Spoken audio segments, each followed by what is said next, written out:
ಬಾಯ್ ನ್ಯೂಸ್ಗೆ ಸ್ವಾಗತ.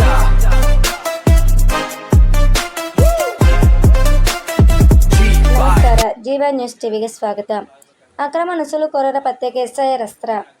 ಕಾಂಗ್ರೆಸ್ ವಿರೋಧಕ್ಕೆ ಸಿಕಲ್ ಆನಂದ್ ಗೌಡ ಕಿಡಿ. ಗ್ರಾಮೀಣ ಭಾಗದಲ್ಲಿ ಶೇಕಡ 50%, ನಗರದಲ್ಲಿ ಕೇವಲ ಶೇಕಡ 40% ಪ್ರಗತಿ. ಮತದಾರರ ಪಟ್ಟಿ ಪರಿಷ್ಕರಣೆಗೆ ವೇಗ ಹೆಚ್ಚಿಸಲು ಆನಂದ್ ಗೌಡ ಆಗ್ರಹ. ಶಿಡ್ಲಘಟ್ಟ ವಿಧಾನಸಭಾ ಕ್ಷೇತ್ರದ ದಿಬ್ಬೂರಹಳ್ಳಿ ಸೇರಿದಂತೆ ವಿವಿಧ ಗ್ರಾಮಗಳಲ್ಲಿ ಹಮ್ಮಿಕೊಳ್ಳಲಾಗಿದ್ದ ಎಸ್ಐಆರ್ ಅರಿವು ಹಾಗೂ ಪಕ್ಷ ಸೇರ್ಪಡೆ ಕಾರ್ಯಕ್ರಮದಲ್ಲಿ ಬಿಜೆಪಿ ಗ್ರಾಮಾಂತರ ಅಧ್ಯಕ್ಷರಾದ ಸಿಕಲ್ ಆನಂದ್ ಗೌಡ ಅವರು ಸಕ್ರಿಯವಾಗಿ ಭಾಗವಹಿಸಿ ಮಾತನಾಡಿದರು. ಕಾರ್ಯಕ್ರಮದಲ್ಲಿ ಮಾತನಾಡಿದ ಸಿಕಲ್ ಆನಂದ್ ಗೌಡ ಅವರು, ಶಿಡ್ಲಘಟ್ಟ ವಿಧಾನಸಭಾ ಕ್ಷೇತ್ರಕ್ಕೆ ಸಂಬಂಧಿಸಿದಂತೆ ನಡೆಯುತ್ತಿರುವ ವಿವಿಧ ಪ್ರಕ್ರಿಯೆಗಳ ಕುರಿತು ಮಾಹಿತಿ ಹಂಚಿಕೊಂಡರು. ಪ್ರಮುಖವಾಗಿ ಚುನಾವಣಾ ಆಯೋಗದ ನಿರ್ದೇಶನದಂತೆ ನಡೆಯುತ್ತಿರುವ ಎನ್ಯುಮರೇಷನ್ ಕಾರ್ಯದ ವೇಗದ ಬಗ್ಗೆ ಕಳಕಳಿ ವ್ಯಕ್ತಪಡಿಸಿದರು.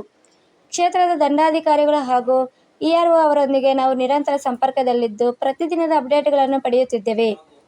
ಗ್ರಾಮೀಣ ಭಾಗದಲ್ಲಿ ಈಗಾಗಲೇ ಸುಮಾರು ಶೇಕಡ 50% ಎನ್ಯುಮರೇಷನ್ ಫಾರಂಗಳನ್ನು ವಿತರಿಸಿ ಭರ್ತಿ ಮಾಡಿ ಕಲೆಕ್ಟ್ ಮಾಡಲಾಗಿದೆ. ಆದರೆ ಇನ್ನುಳಿದ ಶೇಕಡ 50% ಕಾರ್ಯ ಬಾಕಿ ಉಳಿದಿದೆ. ಇನ್ನು ನಗರ ಪ್ರದೇಶಗಳಿಗೆ ಸಂಬಂಧಿಸಿದಂತೆ ಕೇವಲ ಶೇಕಡ 40% ಮಾತ್ರ ಪ್ರಗತಿಯಾಗಿದ್ದು ಕೆಲಸ ಮಂದಗತಿಯಲ್ಲಿ ಸಾಗುತ್ತಿದೆ ಎಂದು ಅವರು ವಿವರಿಸಿದರು. ಇದೇ ವೇಗದಲ್ಲಿ ಕಾರ್ಯ ಮುಂದುವರಿದರೆ ಈ ತಿಂಗಳ ಕೊನೆಯೊಳಗೆ ಎನ್ಯುಮರೇಷನ್ ಪ್ರಕ್ರಿಯೆಯನ್ನು ಯಶಸ್ವಿಯಾಗಿ ಮುಗಿಸುವುದು ಕಷ್ಟವಾಗುತ್ತದೆ. ಫಾರಂಗಳನ್ನು ನೀಡಿ ಭರ್ತಿ ಮಾಡಿಸಿ ಅಗತ್ಯ ದಾಖಲಾತಿಗಳನ್ನು ಪಡೆದು ಕ್ರಾಸ್ ಚೆಕ್ ಮಾಡಿ ಅಕ್ನಾಲಜ್ಮೆಂಟ್ ನೀಡಲು ಈ ಸಮಯಾವಕಾಶ ಸಾಗುವುದಿಲ್ಲ. ಹೀಗಾಗಿ ಈ ಕಾರ್ಯಕ್ಕೆ ಇನ್ನಷ್ಟು ವೇಗ ನೀಡುವ ಅಗತ್ಯವಿದೆ ಎಂದು ಅವರು ಪ್ರತಿಪಾದಿಸಿದರು. ಚುನಾವಣಾ ಆಯೋಗವು ಯಾವುದೇ ಪಕ್ಷಕ್ಕೆ ಸೀಮಿತವಾಗಿಲ್ಲ. ಅದು ಸ್ವತಂತ್ರವಾಗಿ ಕೆಲಸ ಮಾಡುತ್ತದೆ. ಅದಕ್ಕೆ ನಾವು ಬೆಂಬಲ ನೀಡಿದಾಗ ಮಾತ್ರ ಎಸ್ಐಆರ್ ಮಾಡಲು ಸಾಧ್ಯವಾಗುತ್ತದೆ.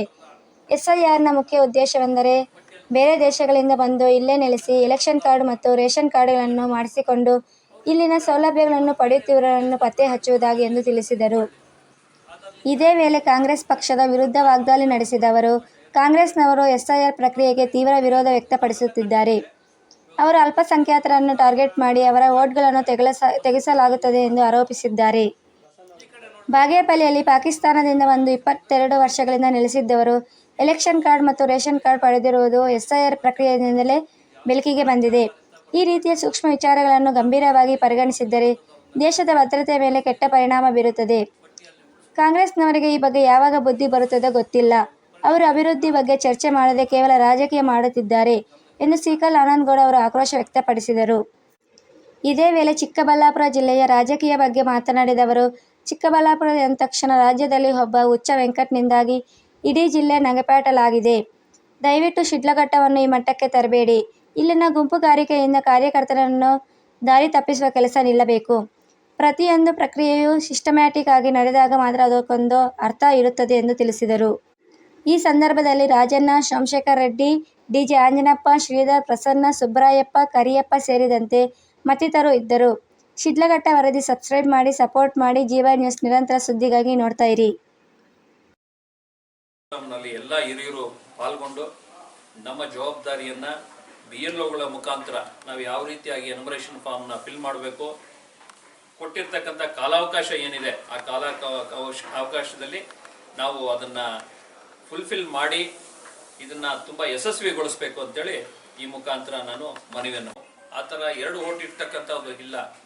ಪ್ರತಿಯೊಬ್ಬರನ್ನು ಒಂದು ನಿಮಗೆ ಇಲ್ಲಿ ಬೇಕಾ ಅಲ್ಲ ಬೇಕಾ ಅವರೇ ನಿಶ್ಚಯ ಮಾಡಿ ಕೇವಲ ಒಬ್ಬರಿಗೆ 1 ಓಟು ಈ ರೀತಿಯಾದಂಥ ತೀರ್ಮಾನಗಳನ್ನು ಹಿರಿಯರು ಸಹ ನಿಶ್ಚಯ ಮಾಡಿರೋದ್ರಿಂದ ಮತಪಟ್ಟಿಯಲ್ಲಿ ಯಾರು ಅರ್ಹರಿರಬೇಕು ಅವರನ್ನ ಉಳಿಸ್ತಕ್ಕಂಥ ಕೆಲಸವನ್ನ ಮಾಡ್ತಾ ಇದ್ದಾರೆ. ಒಬ್ಬರಿಗೆ ಒಂದೇ ಓಟು ಅನ್ನೋ ಒಂದು ಸಿದ್ಧಾಂತ ಏನಿದೆ ಎಸ್ಐಆರ್ನ ಗುರಿ, ಅದನ್ನ ಇಲ್ಲೆಲ್ಲರೂ ಸಹ ನಮ್ಮ ಜವಾಬ್ದಾರಿ ಅಂತ ಹೇಳಿ ಮಾಡ್ತಾ ಇದ್ದಾರೆ. ಹಾಗಾಗಿ ಈಗಾಗಲೇ ನಾವು ಚಿಲಕನೇರು ಹೋಬಳಿ ಸಾದಲಿಯಿಂದ ನಾವೆಲ್ಲ ಶುರು ಮಾಡಿ ಪ್ರತಿ ಬೂತ್ ಮಟ್ಟದಲ್ಲೂ ಸಹ ಈ ಒಂದು ಅವೇರ್ನೆಸ್ನ ಮೂಡಿಸ್ತಕ್ಕಂಥ ಕೆಲಸವನ್ನ ಮಾಡ್ತಾ ಇದ್ವಿ. ನಾವು ಈಗಾಗಲೇ ಕೇಳ್ಪಟ್ಟಿದ್ದೀವಿ, ಪಶ್ಚಿಮ ಬಂಗಾಳದಲ್ಲಿ ತಗೊಳ್ಳಿ, ನಮ್ಮ ಕೇರಳದಲ್ಲಿ ಎಲೆಕ್ಷನ್ ಆದಾಗ ಯಾವ ರೀತಿ ಆಗಿದೆ, ಪಕ್ಕದ ತಮಿಳುನಾಡಿನಲ್ಲಿ ಯಾವ ರೀತಿ ಆಗಿದೆ, ಇವುಗಳನ್ನೆಲ್ಲ ನಾವು ತಿಳ್ಕೊಂಡಾಗ ಈ ಎಸ್ಐಆರ್ನ ಪರಿಣಾಮ ಯಾವ ರೀತಿ ಅನ್ನೋದು ನಮ್ಗೆ ಈಗಾಗಲೇ ತಿಳಿದುಪಟ್ಟಿದೆ. ಎಸ್ಐಆರ್ ಅಂತ ಹೇಳಿದ್ರೆ ಯಾವುದೇ ಒಂದು ಪಕ್ಷಕ್ಕೆ ಸೀಮಿತವಾಗಿರ್ತಕ್ಕಂಥದ್ದಲ್ಲ. ಚುನಾವಣಾ ಆಯೋಗ ಅದು ಸ್ವತಂತ್ರವಾಗಿ ಕೆಲಸ ನಿರ್ವಹಿಸತಕ್ಕಂಥ ಒಂದು ಆಯೋಗ.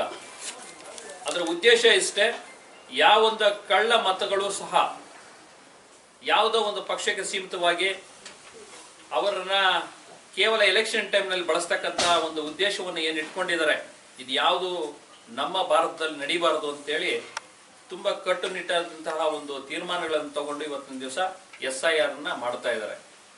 ಪಶ್ಚಿಮ ಬಂಗಾಳದಲ್ಲಿ ಪಕ್ಕದ ರಾಷ್ಟ್ರಗಳಿಂದ ಬಂದು ಅಲ್ಲಿ ನೆಲೆ ಊರಿ ಅಲ್ಲೇ ಒಂದು ವೋಟ್ನ ರೈಟ್ಸ್ ತಗೊಂಡು ಮತಪಟ್ಟಿಯಲ್ಲಿ ಸೇರಿಸ್ಕೊಂಡು ಎಲೆಕ್ಷನ್ ಟೈಮಲ್ಲಿ ಸುಮ್ಮನೆ ಗೋಲ್ಮಾಲ್ ಮಾಡ್ತಕ್ಕಂಥ ಕೆಲಸಗಳಾಗ್ತಾ ಇತ್ತು. ಸತತ ಅವ್ರಿಗೆ ಈ ನಕಲಿ ಮತದಾರರನ್ನ ಪ್ರೋತ್ಸಾಹ ಮಾಡೋಕ್ಕೆ ಬರಲ್ಲ, ಅವರು ಮಾಡೋದು ಇಲ್ಲ ಯಾವತ್ತು. ಹಂಗಾಗಿ ಈ ನಕಲಿ ಮತದಾರರು ಮಾಡೋದು ಸಹ ನಕಲಿ ಅಭ್ಯರ್ಥಿಗಳನ್ನೇ ಆಯ್ಕೆ ಮಾಡ್ತಾರೆ. ಅವೆಲ್ಲ ಹೋಗ್ಬೇಕು.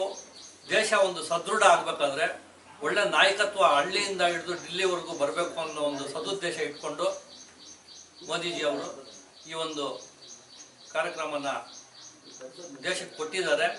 ಇದನ್ನ ನಾವು ಗ್ರಾಮ ಮಟ್ಟದಲ್ಲಿ ಬೂತ್ ಮಟ್ಟದಲ್ಲಿ ಸುಸ್ಥಿರವಾಗಿ ಅನುಷ್ಠಾನ ಆಗುವಂಗೆ, ಏನು BLO ಅಂದರೆ ಅಧಿಕಾರಿ ವರ್ಗ, BLA ಅಂದರೆ ಒಂದು ರಾಜಕೀಯ ಪಕ್ಷದ ಚುನಾವಣಾ ಏಜೆಂಟ್, ಇವಿಬ್ಬರ ಮಧ್ಯೆ ಕೋಆರ್ಡಿನೇಷನ್ ತಗೊಂಡು ನಿಜವಾದ ಮತದಾರರನ್ನ ಪಟ್ಟಿಯಲ್ಲಿ ಉಳಿಸಿ ನಕಲಿ ಮತದಾರರನ್ನ ಬಿಡುಗಡೆ ಮಾಡ್ತಕ್ಕಂಥ ಕೆಲಸ ಇವತ್ತು ಆಗಬೇಕಾಗಿದೆ. ಅದು ಆಗಲೇಬೇಕು.